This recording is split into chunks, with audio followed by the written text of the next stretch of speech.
وبشر الصابرین، قرآن کہتا ہے صبر کرنے والوں کو آپ خوشخبری سنا دیں۔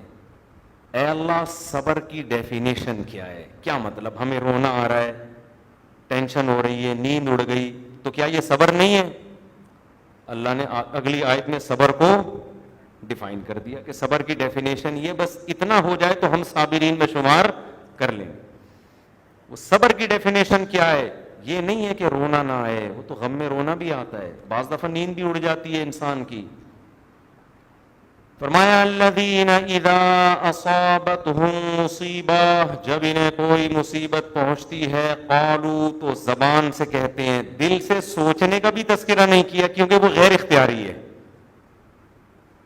دل سے یہ سوچتے ہیں نا، زبان سے یہ کہتے ہیں، کیونکہ دل کا سوچنا آپ کے اختیار میں نہیں ہے۔ بعض دفعہ آدمی دل میں نہیں سوچ رہا ہوتا، یہ نہیں سوچا جاتا اس سے، وہ کہتا ہے اللہ یہ کیوں ہوا میرے ساتھ، یہ غیر اختیاری ہے۔ جیسے ہمارے نبی کی نواسی کا انتقال ہوا، آپ کی گود میں آپ کی آنکھ سے آنسو جاری ہو گئے، آپ نے فرمایا اے اللہ دل غمزدہ ہے لیکن زبان وہ کہے گی جس پہ تو راضی ہوگا۔ کنٹرول ہمارا دل پہ نہیں ہے، کنٹرول ہمارا کس پہ ہے؟ زبان پہ۔ زبان سے ہم اچھا جملہ کہیں گے، دل میں تو رونا آ رہا ہے، وہ ہمارے اختیار میں نہیں ہے۔ تو اس لیے اللہ نے یہ نہیں کہا کہ صابرین انہیں کہتے ہیں جو دل میں یہ کرتے ہیں، نہ، زبان سے یہ کہتے ہیں۔ کیا کہتے ہیں؟ انا للہ، ہم کس کے غلام ہیں؟ اللہ کے۔ غلام پر اپنی مرضی نہیں، لیکن جو خدا کو ماننے والے ہیں وہ کہتے ہیں ہمارا کچھ بھی بولو نہیں، ایک چیز بھی ہماری نہیں ہے، سر کے بال سے پاؤں کے ناخن تک ہم پہ ہماری مرضی نہیں چلے گی۔ کیوں؟ اور عقل کا بھی یہی تقاضا ہے، بھائی وہ آسمان سے بارشیں برسانا چھوڑ دے، 2 منٹ میں ہمیں ہماری اوقات پتہ چل جائے گی۔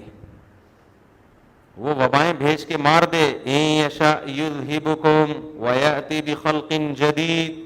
قرآن کہتا ہے یہ جو اتنے 6 ارب تک انسان ہے نا، میں چاہوں ایک جھٹکے میں سب کو ہلاک کر دوں، دوسری مخلوق پیدا کر دوں۔ ہم کہیں گے ایسا ممکن نہیں ہے، یہ نہیں ہو سکتا، وبائیں آتی ہیں، کچھ لوگ مرتے ہیں، پھر ویکسین ایجاد ہو جاتی ہے، بہت سے بچ جاتے ہیں، یہ نہیں ہو سکتا۔ اللہ کہتے ہیں وما ذلک علی اللہ بعزیز، اللہ کے لیے یہ کوئی مشکل نہیں ہے، اللہ چاہے تو کر دے گا۔ تم اللہ کی نظر میں تمہاری اتنی ویلیو نہیں ہے جتنی تم نے سمجھ لی ہے، 2 منٹ لگیں گے تمہاری اوقات تمہیں پتہ چل جائے گی۔ اور بڑے بڑے لوگ فنٹر کیسے زمین پہ گرتے ہیں، موت ان کو پچھاڑتی ہے۔ تو قرآن کیا کہتا ہے؟ یہ کہتے ہیں انا للہ، ہم کس کے ہیں؟ اللہ کے۔ ہم غلام ہیں، ہم پہ ہماری تھوڑی چلے گی کس کی؟ اللہ کی۔ انسان کے ساتھ سب سے بڑی جو ٹیکنیکل فالٹ ہے نا وہ یہ ہے، اس کے ساتھ یہی ہے، وہ کہہ رہا تھا میری مرضی کیوں نہیں چل رہی یار، میں پیسے کمانے کی کوشش کر رہا ہوں، مل ہی نہیں رہے یار، میں صحت بنانے کی کوشش کر رہا ہوں، مل نہیں رہی۔ کیا ہمارے باقی کام ہی نہیں ہے، ہمارا اصل کام ہے اللہ کی رضا، یہی تو کام ہے ہمارا۔ تو جب وہ بیمار رکھ کے ہمیں کہہ رہا ہے کہ یہ تمہاری آزمائش ہے، تو ہم بیماری میں کیا کریں گے؟ ہمارا کام ہی چینج ہو جائے گا، کام کی نوعیت کیا ہو جائے گی؟ بیماری میں صبر، یہی ہمارا کام ہوگا بس۔ نہیں آئی سمجھ میں بات؟ پھر نہ ہمارا کام پیسہ کمانا ہوگا، نہ ہمارا کام شادیاں کرنا ہوگا ٹھیک ہے نا، نہ ہمارا کام کچھ بھی نہیں کام ہوگا۔ ہمارا کام کیا ہوگا؟ اللہ یہ تھوڑا تکلیف دے رہا ہے، میں کچھ نہیں کر سکتا۔ اللہ کہے گا صبر تو کر سکتا ہے نا، اے اللہ صبر بھی نہیں ہو رہا، ہاں ہاں وہ چیخیں نکل رہی ہیں، اللہ کہے گا منہ سے تو اچھی بات کر سکتا ہے نا۔ جب کوئی تجھ سے پوچھے تو بولو بھائی اللہ کا بڑا فضل ہے، اللہ کی طرف سے تکلیف ہے، بس اتنا کافی ہے۔ اسی میں نماز بھی لکھی جائے گی، روزہ کا ثواب بھی ملے گا، صدقے کا بھی ملے گا، تہجد کا بھی، سب ثواب اسی پہ اللہ دے دے۔ ایوب علیہ السلام جو اتنا عرصہ بیمار رہے تو پھونک مار کے بیماری کو الگ کیا انہوں نے، اسی بیماری میں صبر کر کچھ، حالانکہ پیغمبر کا کام ہے تبلیغ، وہ کام چھوڑ کے کس میں پڑے ہوئے ہیں؟